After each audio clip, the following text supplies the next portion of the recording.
Toupargel, depuis 70 ans à votre service pour vous livrer le meilleur du surgelé.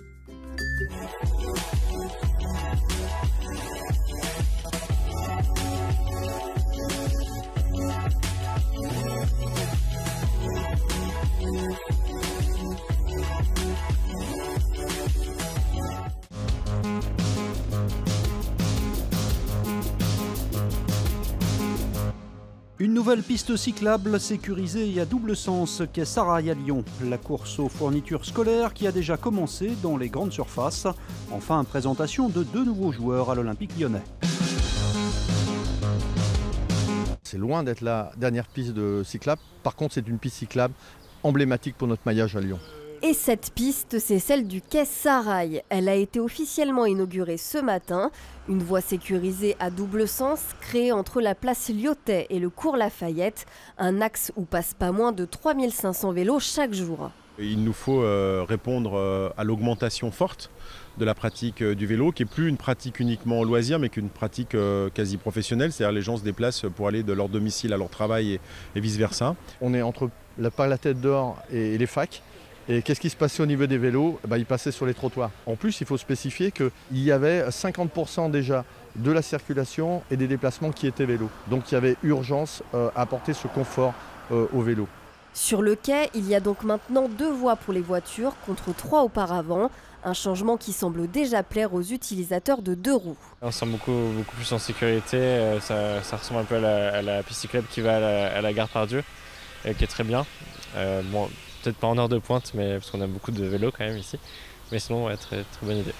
La ville de Lyon prévoit de créer encore 100 km de pistes cyclables d'ici 2 ans, dans le 9e et le 5e arrondissement entre autres. D'autres seront aussi tracées dans les communes de l'agglomération, par exemple entre Saint-Fond et Vénissieux et entre Dardilly et Limonest.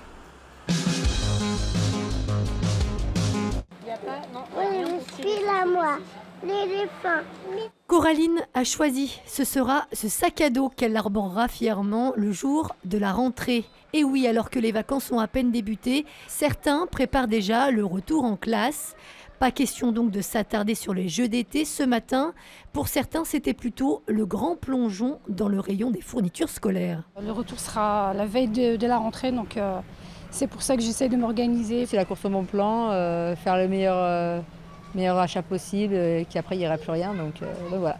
Et profiter justement des vacances, qu'il y ait plus de choix, qu'il n'y ait pas trop de monde aussi.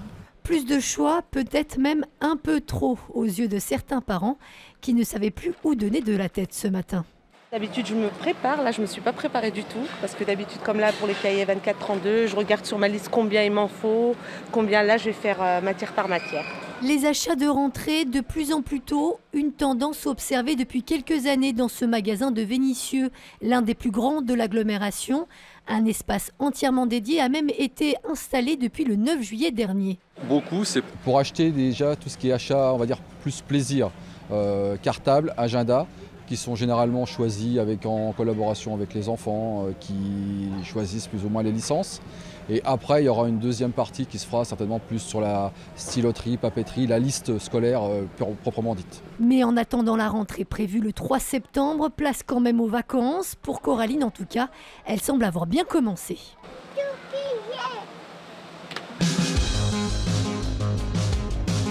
6 mois qu'ils ont signé leur contrat avec l'OL et 3 semaines qu'ils s'entraînent avec le club. Léo Dubois et Martin Terrier ont enfin été présentés à la presse aujourd'hui. Pour ces 2 joueurs recrutés lors du dernier mercato d'hiver, mais qui avaient terminé la saison dans leur ancien club, il n'a pas été difficile de trouver ses marques. On m'avait prévenu que le groupe était jeune, où l'intégration se faisait facilement. Je peux dire que ça se passe vraiment comme ça ici. On nous a tout de suite intégrés. Donc voilà, tout se passe bien.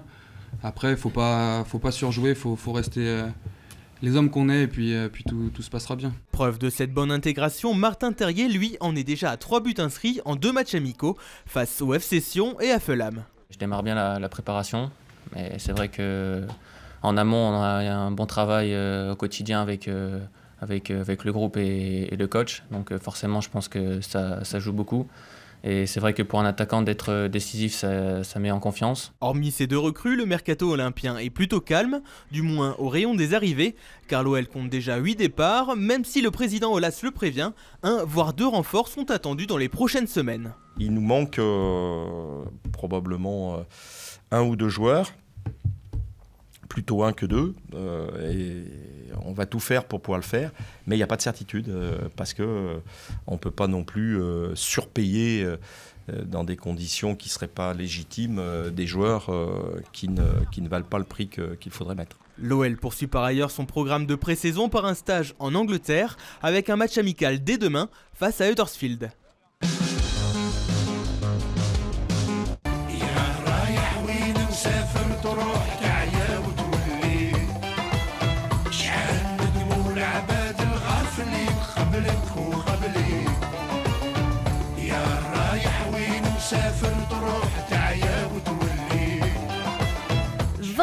Ça se fête et c'est justement l'âge de l'album phare de Rachid Taha, Diwan.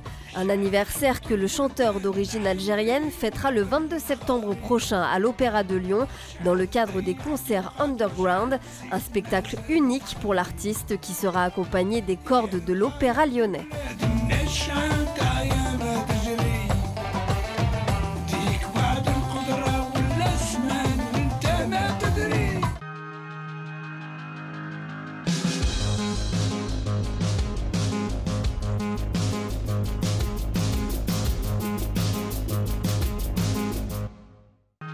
L'info continue sur TLM.tv, les réseaux sociaux et le fil info. La météo